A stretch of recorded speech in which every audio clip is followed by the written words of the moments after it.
Okay, hi and welcome everyone. My name is Sidoya and I'm part of the team here at Labasad. Today we are presenting our masterclass Flexible Visual Systems with Martin Lorenz.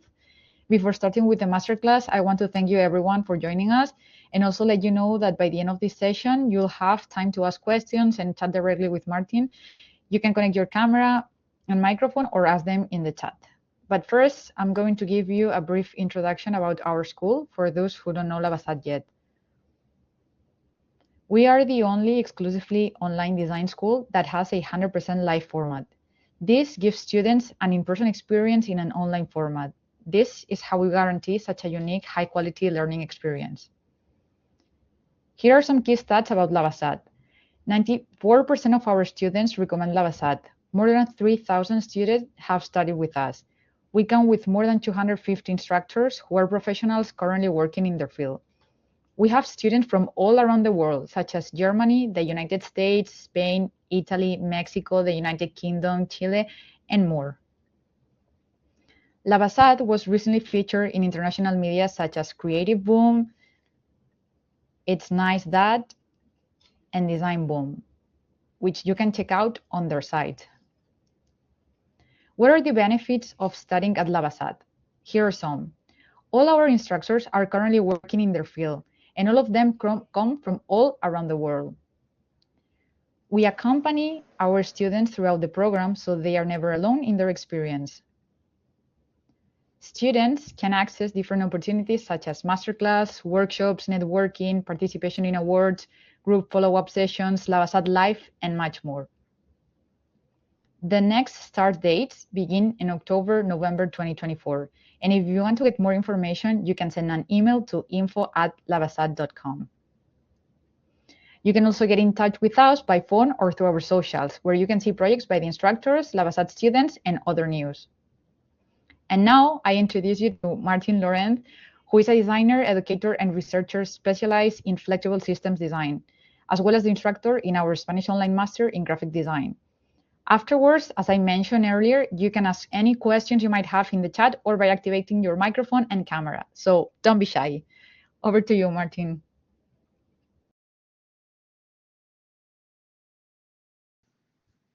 Hello. Is my camera already working and my sound? Can you hear me? Great. So I'm very happy to be here today with you.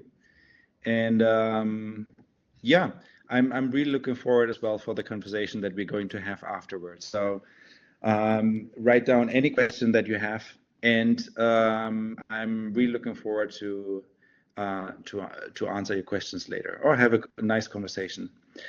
Yeah, without further ado, I'm going to start my lecture. I'm going to show you the, I guess, 7 most important things that I learned about system design.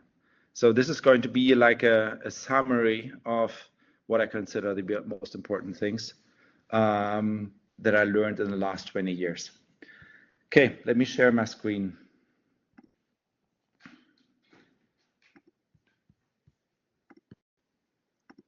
Okay, so can you see my screen? Yeah, we can. Great, fantastic. So my question to all of us is, can we afford to work without systems? I'm going to save you some time and give you already the answer. No, we can't. I consider flexible system design to be a 21st century skill, and I'm going to explain you why. First, a couple of words about who am I? I mean, I have a lot of different hats. I'm the co-founder of 2points.net. I also work at the not-for-profit Dark Matter Labs. I'm teaching. I'm an author of a book. I do a lot of different kinds of things. But today I'm here as 2points.net, the co-founder. So 2points.net is not me alone. It's Lupi, you see here on the left, and Elio on the bottom right. This is us trying to be very serious and recording a video for some event.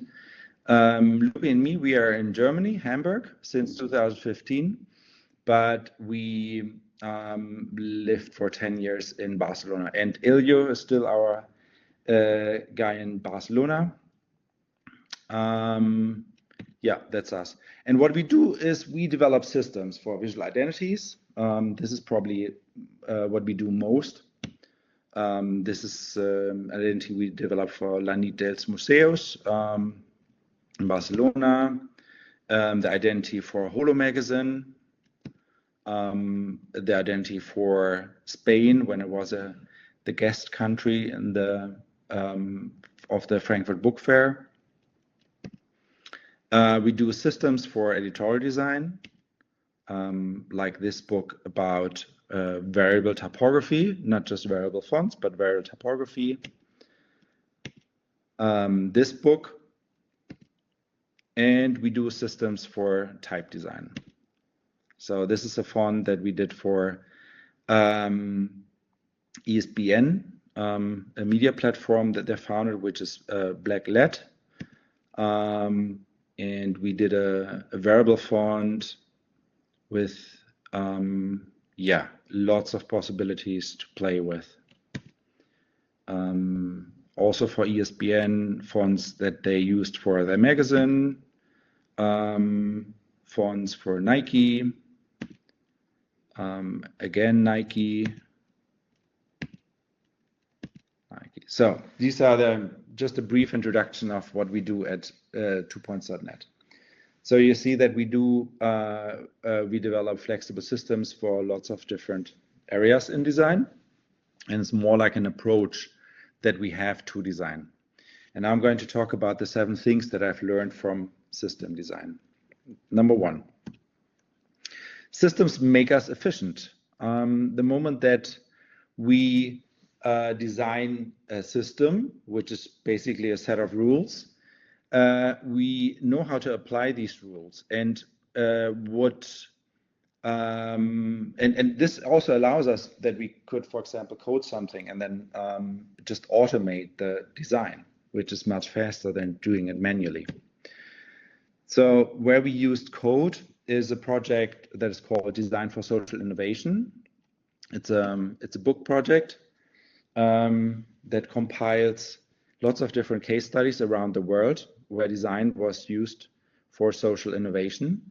And they had hundreds of case studies and hundreds of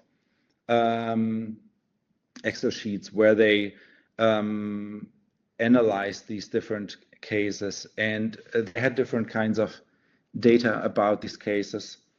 And we could have done this by hand, but this would have taken us ages to do. So what we did is we coded a system with processing. Here you can see the system. So we have a representation of what kind of funding they got, how much funding they got, how big the team was, how many designers were part of the team, and which mediums of change were used.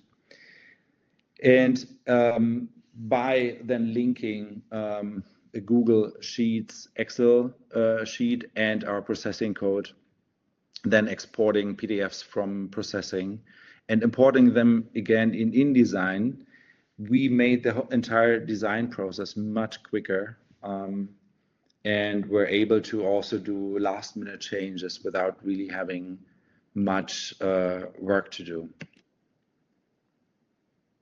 So these are just the different flowers, we call them flowers, that we got through analyzing the data. And these are the overview pages of one chapter. And here you see the opening spread of one case study. So you have the flower on the left, and then you have underneath all the data, so you can read it. The visualization just gives you an impression of the kind of the project and how big it was and how many designers were participating, how many funding you had. And with the data, you could really look at the detailed data of the project. So number 2, systems make us flexible. This is something that if you already heard me talking about flexible system design, then you might have heard this, and you might have also misunderstood me, because for many years I was considered the logo hater, and I'm not a huge fan of logos, just because I don't think that they're very practical. But what I'm actually saying is that our approach to design has to change. So we should never, when we design a visual identity for something, we should never start with the logo, because the logo is just a small image that was generated by a hopefully consistent visual identity. And we should always start from the system and then develop from the system the logo, as well as all the other deliverables, which makes then the entire system much more consistent. And not starting by the logo, but starting by the system is similar to not starting with one unique message, but starting with a language, and then having the possibility of being able to formulate many different kinds of messages instead of just one message that is repeated over and over again. So to exemplify this, I'm going to show you a project that's called ADI Awards. ADI Awards, if you're not from Barcelona, you might not know these awards. In Spain, they're quite famous. It's an award for industrial design from an organization from Barcelona. And a very famous designer, André Ricard, he designed the first logo in 1961. And the logo for the ADIFAT was the same as for the Delta Awards. And you can see here the evolution of this award and the visual identities that they had. So in the upper row, you see the logo of the organization, ADIFAT. In the second row, you see the evolution of the logo for the Delta Awards. And in the third column, you see the evolution of another award that they have, which is called medal, which started as a circle, probably just to complete or to have something very opposite to the Delta sign, and then turned in 2011 into a hexagon, 2011, 2012. And we were asked to make a consistent system for these awards, all of these different kinds of awards, plus invent a new one, a new cultural award. And we thought, okay, it would be logical if we have a triangle, which is the evolution of the Delta Award, then we have a hexagon. So the next step would be then not 3 edges, not 6 edges, but 12 edges. So the third one was for us the logical step to do one with 3 edges. And you see that our triangle is a little different to the Delta sign that André Ricard did, and this caused quite a stir and a break in the project. We had to wait a couple of days or weeks to hear back from him if it was okay for us to change the logo. And at the end it was, because we just found out that basically what he drew wasn't the Delta sign. It was a mix between the uppercase and the lowercase Delta sign. But this is just the logo. So this is actually against the theory that I just explained. So what we did is we were looking for ways how to make this flexible. And type is actually in itself already a flexible system. So we were looking at early print material of the ADIFAT. And if you know the history of Futura, then you know that Futura was designed by Paul Renner in Germany, but because the company that produced the mobile type of Futura and sold Futura was first based in Frankfurt and then in Barcelona, it became, Futura, strangely enough, became a very Spanish font. So if you look at print matter from that time, you will see that they use a lot of Futura.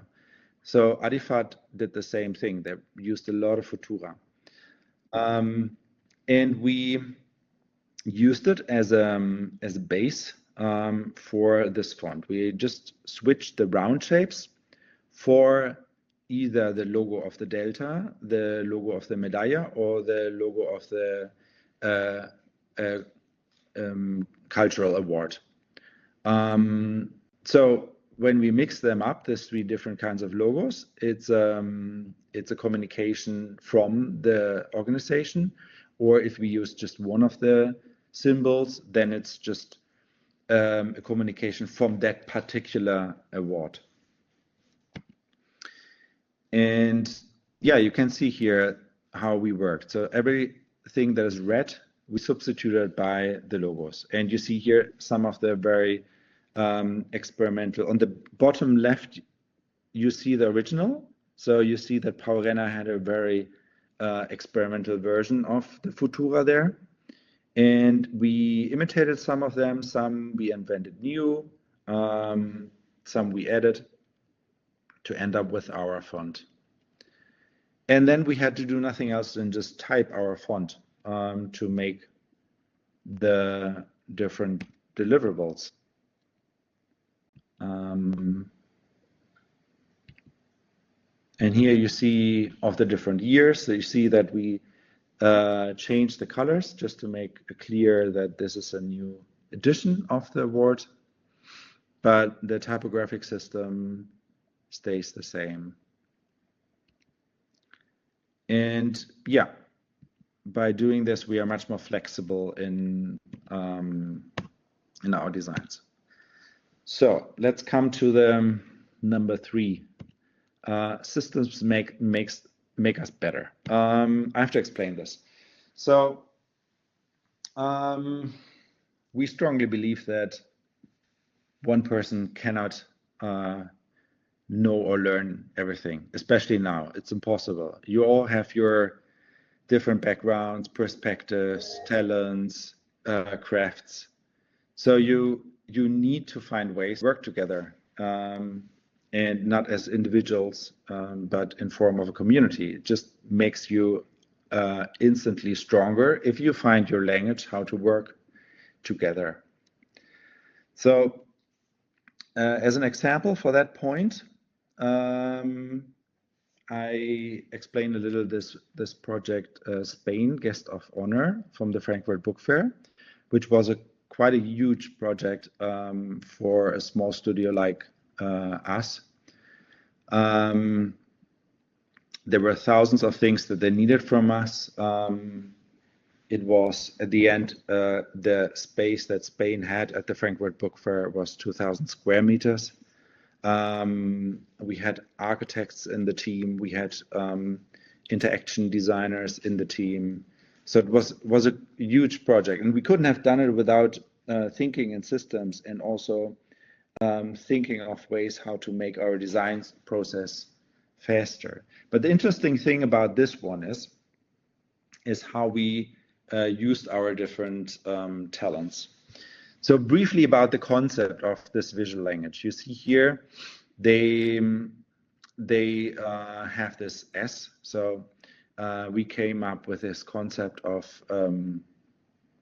creatividad desbordante. In Spanish, it's much better than the English or the German translation, but it basically means that creativity can't be pressed into geographical borders. So it's if the S, the wireframe S is like the border, then you see that the creativity, this amorph shapes, they just do whatever they want to, and you can't stop at a geographical border. So bordante is like the border, and desbordante means like that it's going out of the frontiers that are set.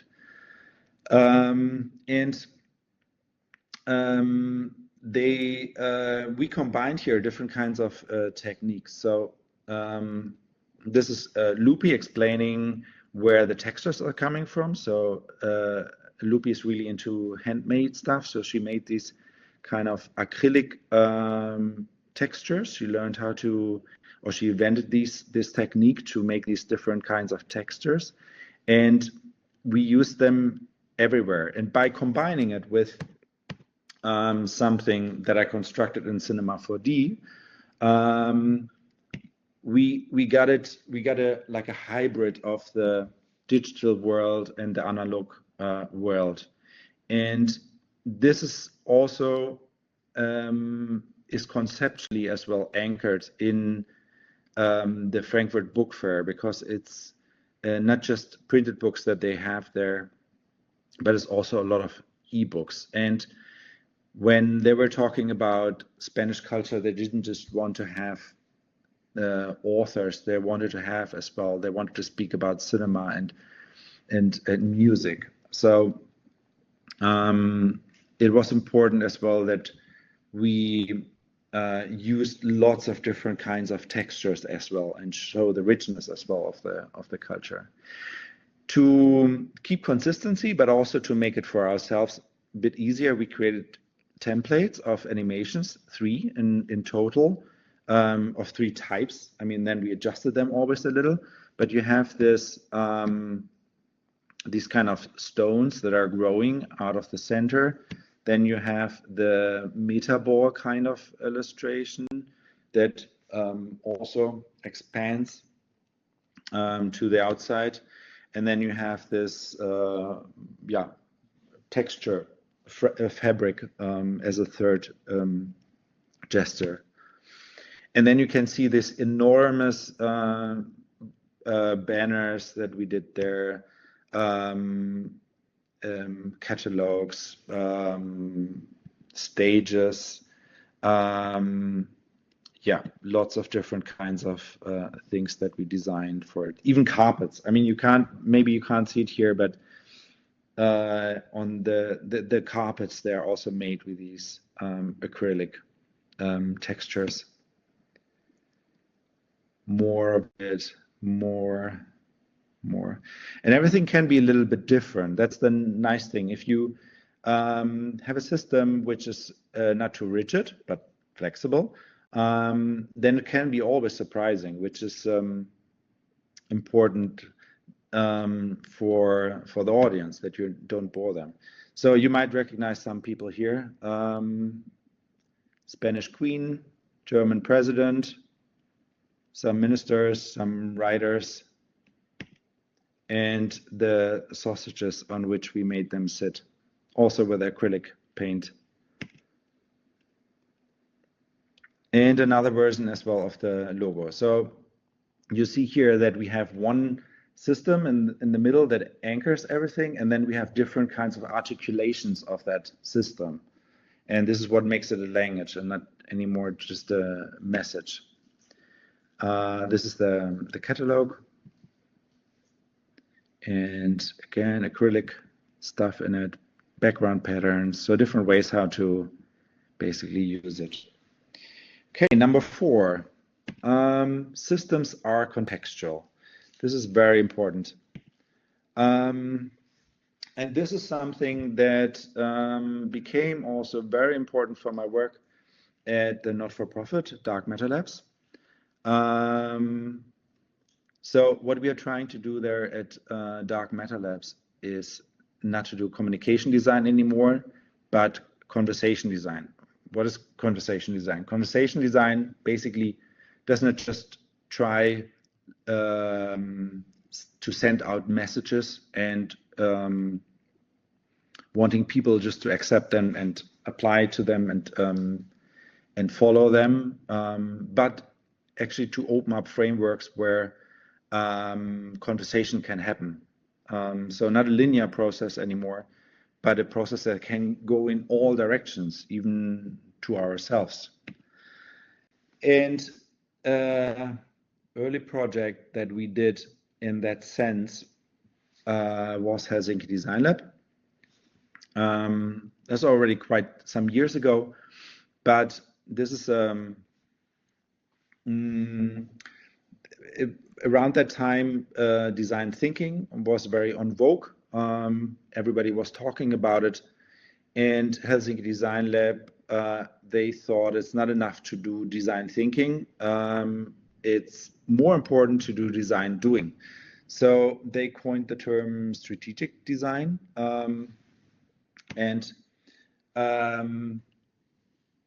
Because there's smart guys, they were including graphic design as well as a strategic tool. So everything that they hired us to do had a strategic function, and not everything, and it wasn't thought about to be working well in our 2 points portfolio, but it had to work well in the context that it was used in. So every time that they produced something, the definition or the decision about the material, the printing, the design was all related to the context in which it was used at the end. So one of the nicest pictures for me is actually this one. You see that someone really worked with one of our publications, and they hired us to do different kinds of publications. So one publication that you see here was just to prepare everyone who came to the event to understand what they are going to talk about and what the work groups are going to be about. So they really worked with it. And then they had other publications, like this one, for example, which would be much nicer designed, much better production, much better paper, much better binding, and was an object that that was also a little bit more rigid. It was something that the people should take home, so they wouldn't just forget about Helsinki Design Lab after the event, but they will still remind it and take the time at home to read through this publication. And these kind of images also give me hope, because there was a time when print was called dead, and I think that it gained again a new momentum by appreciating more the physical space as well, because a book is not just a book that you read to gain information. A book is also something that you are seen with, and with the content you might identify, and you want to show other people that you identify with this content, or that you have read the same, and that you can have conversations about it.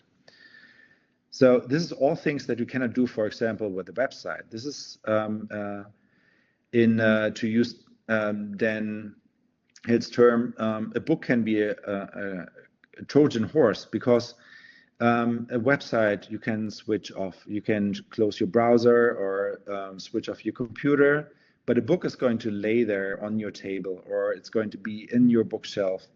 And eventually you're going to see it. Maybe you don't read it today, maybe you don't read it next week, but maybe if you have time in a month, you're going to read it. But you're not going to forget about it, because it's there in your space.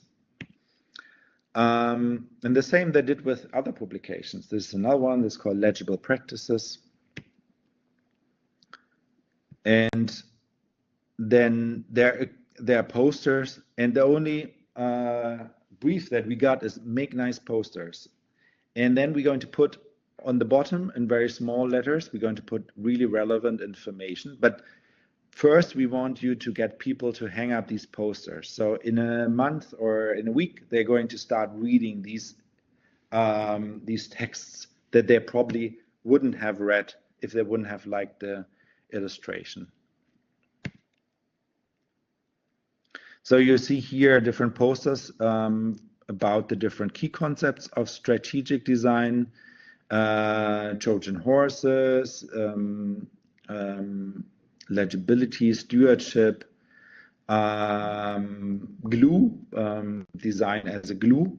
You can download them. The printed copies are not available anymore, but you can download all the publications and posters for free on Helsinki Design Lab.rip, because they don't exist anymore. Number 5, systems show accountability. So I grew up as a designer, or I was educated as a designer in a time where we were studying, or educated with a sender-receiver model. So the designer is always in the middle between the sender and the receiver, and we are doing nothing else than just bringing the message from one place to the other. And this is very comfortable actually, because this means that we can hide behind our clients, and we could say, yeah, this is not our product, this is not our message, this is coming from our clients, and we have barely something to do with it. We just help them to transport this message. But when you understand that this is actually not how it works, and that even if your influence is small, it's still an influence, then this has a positive side and a negative side, both. But you have to understand that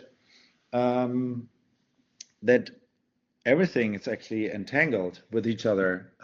Everything is has an influence on each other. So the design that you do of something has an effect on yourselves, on others, on the client as well. So at the end, you become a co-author as well, in the positive and in the negative sense. In the negative sense, it's all the projects that we didn't do. So we clearly, when we thought that that's obvious that this project is going to bring a lot of bad to people, and then we said, no, we can't do this project because we don't. We prefer to have a small studio in a small office, and then doing this kind of jobs. So for this point, I actually don't have an example because everything that we didn't do.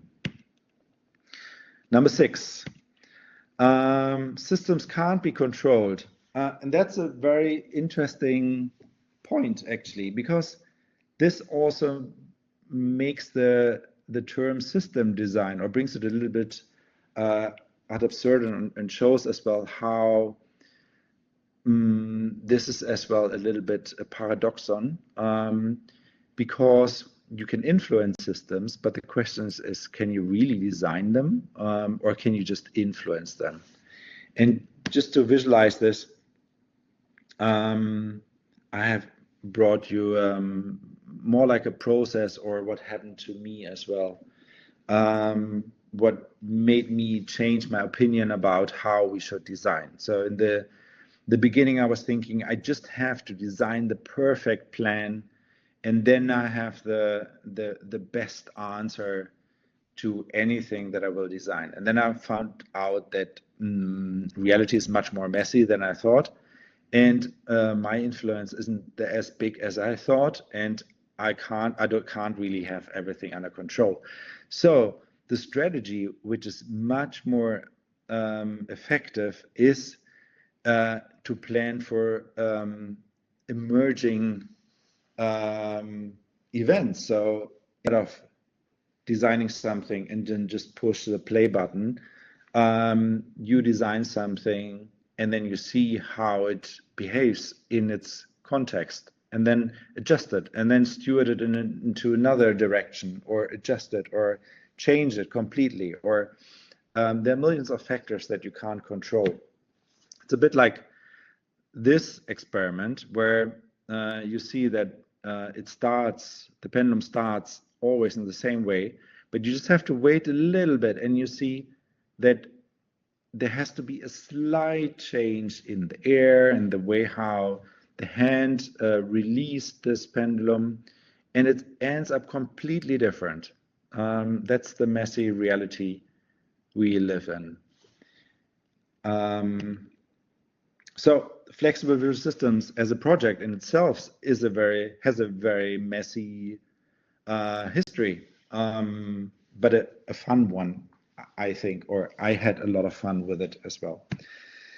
So to explain this a little, I have to go back to the last century. This is how old I am. This is when I was studying. I studied even before that. I studied already in Germany, but then 1998 I moved to the Netherlands to study in The Hague, and I graduated there in 2001. And back then, I really hated everything that had to do with systems. I had a teacher, Peter van Blokland, who said things that I did not agree with, that I did not like. And then just a couple of years after graduating, I found out, shit, he's totally right. And he said so many smart things that I wasn't ready to appreciate because I was in a totally different kind of headspace back then. You can see here a picture where I'm with a friend of mine doing arty design projects and reading poetry and doing fun projects. And I did not yet understand at all what he was talking about. So then in 2001, 2005, I worked at the Hort with Eike König, and just intuitively I designed systems for bands. You can see here posters and postcards and vinyls and CDs and everything that you had to design. So it looks very systemic, but it's actually not really systemic. So I wouldn't measure it. There's no grid or anything behind that. So I was really hungry about learning more about systems because I did it so intuitively. I was thinking, yeah, but there must be so much material I can learn from the past, and there must be some kind of structure or theory to it. So, but there wasn't, I mean, there were many, but there was not one that fitted into this century. So I moved to Barcelona in 2005, and then I started first my master's degree and then a PhD at the University of Barcelona, and I was studying authors from the 70s. And trying to find out what were their theories about system design. So you can see here different kinds of authors that I analyzed. And then I was working on a book about everything that I learned. And just for the PhD, it took me already 10 years to do that. Because also I don't have that money to take free for doing a PhD, so I had to work besides. Then I had 2 kids, so it was a huge struggle. And then after finally finishing the PhD, I recognized nobody really reads the PhD, or a few read it probably, but not really. It's a bit disappointing if you have spent so much time on something and then people don't really see it. So I was thinking, no, this has to become much more practical, and I have to do something much more attractive for the designers that really work in design, who actually, for me, matter the most, the ones that do the job, the design. So I want to do something very helpful. And I was working in another 5 years on this, and I had no publisher. I didn't know if I'm going to be able to publish this, and I thought, okay, this was 15 years of your life, and nobody's going to see all the work that was in there.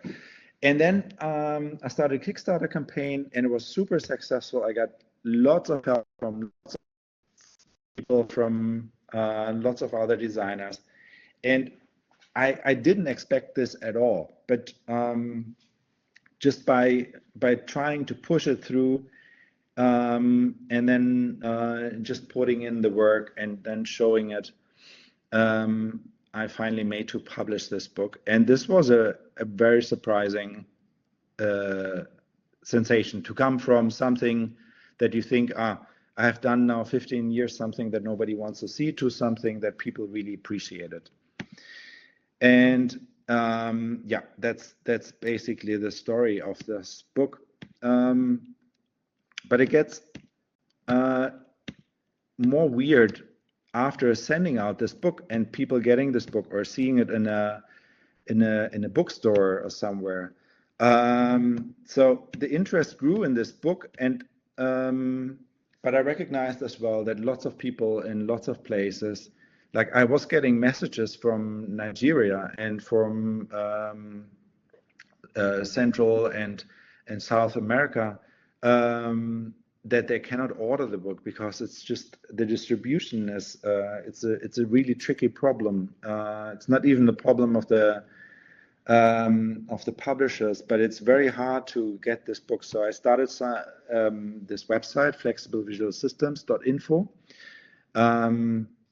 which is now just in English, but I'm going to make as well a Spanish website of it, where I'm developing the context. I'm publishing the key contents of this book there, and I'm converting them as well into online courses and articles and interviews and case studies and short lessons. And I started this in 2022, and more like like a hobby more. And now I have already 600 patrons on it. And then 2023, I just get an email out of from the UK, and a studio called Supermarket wrote me, hey, we took one of your spreads of your book and we converted it into a design tool. What do you think of it? And this was fantastic. I mean, they're working on this tool, and you can use it and you can download images from it. So I really recommend checking out this tool. You can find the link as well on flexiblevisualsystems.info. I can see here a little how it works, but this is what amazes me, that someone takes something that is written, that is not animated, that is not interactive, that the book hasn't been, I mean, I didn't thought about making tools with it, and then they took this, they got inspired by it, and then did this. And I think this is, this blew me away, that people interpret this thing in their own specific way. So this is for me the funnest, if people just do their own thing with it. 2024, finally the version in Spanish got published.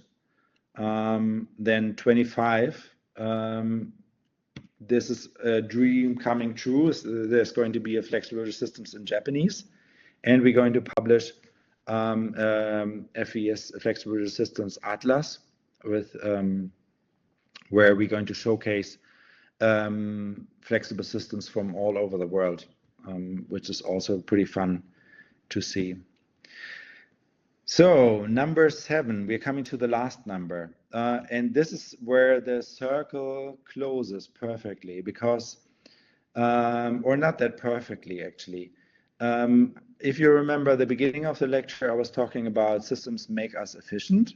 So yes, I definitely would say that systems make us more efficient. We can do more stuff in shorter time. We can automate stuff. We can work much faster.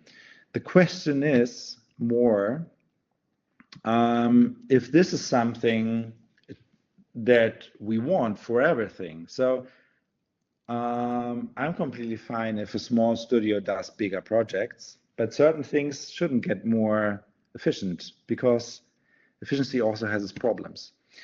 I don't know how many of you are aware of the Jevons paradox.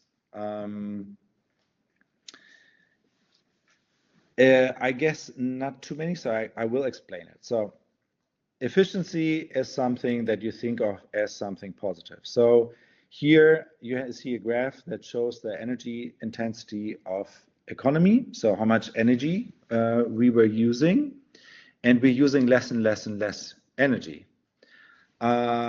which is a good thing, right? What do you think? But the Jevons paradox is a funny thing that happens if something gets more efficient. So Jevons was a guy from the UK. In the industrial era of the Industrial Revolution, and he was analyzing steam engines, and there came out a new steam engine which would use much less coal than the old steam engine. So you would think that this is an improvement because you spend less money. They weren't thinking much about the pollution, but it pollutes less, but it saves money and saves energy because you don't have to use that much coal anymore. What happened is that because it was getting cheaper, more and more people were using steam engines. So at the end, the energy consumption was much higher than it was before we had this very energy efficient machines. So we are seeing here that we are working with lots of different kinds of energy sources just to meet the need that we have nowadays. And efficiency is not going to save us. And we see that even though our use got more efficient, we are crossing more and more boundaries of our Earth, which means that we are over the tipping point of what we should use or the waste that we should produce.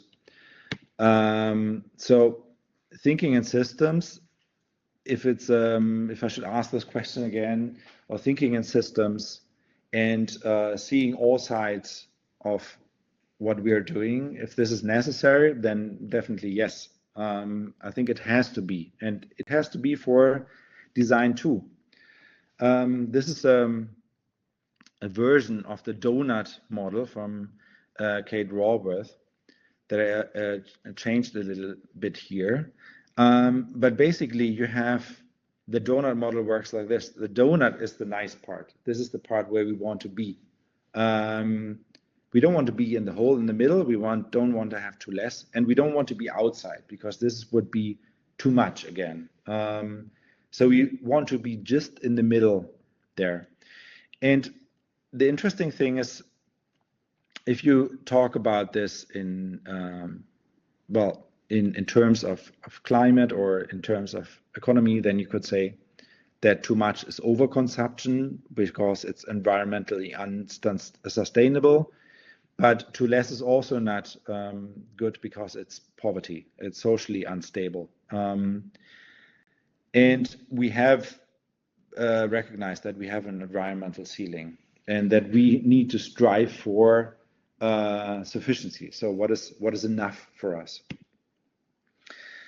But Kate Raworth has as well this very nice sentence, which is actually a little bit longer. It is boundaries that unleash our creative potential. And I think this is very true to anything. If you're a designer, you must know that if you have all the possibilities in the world, it's very hard to become creative because you will just test out everything and nothing, and it's just becoming not really powerful. But if you limit your if you have more constraints, if you limit your possibilities, then you actually become very creative. And it's much more uplifting as well and powerful to think of these new constraints as well as a potential for new creativity. So at the end, before I joined Dark Matter Labs, I was very interested in all these subjects, but I was immediately frustrated because I was thinking, what can I do? Is it really making a huge difference if I do this or I do that, or if it's at the end maybe just individual shaming? And I found out that it's very hard to think about this as an individual, and that we need to think about it as a collective. So when I joined Dark Matter Labs, I recognized that this is so important for lots of things. I mean, because we are all different, but also we can support each other when it's getting too tough what we are dealing with. So I'm coming back to this individual versus community. So it's important that we that we find people we like to work with that share the same values and organize with them and work together with them instead of working against each other. And this means as well developing a common language instead of just using all the tools, the communication tools that we have just to spread our message over and over and over again. What if we convert the so-called social media not in real social media? Why we don't make our own social media and just call someone, meet someone, write someone an honest message? No? How can we convert the possibilities that we have in creating a common language and tools to really communicate with each other and create these communities? In order to do that, we have to become very hard on the systems that we are embedded in, and we have to work with and be really soft in understanding about the people that we work with, because we all struggle and we have to support each other. So this is it, and I'm very happy about any kind of question that you have, or ideas or stories that you would like to share, something that you resonated with or thought of while listening to me.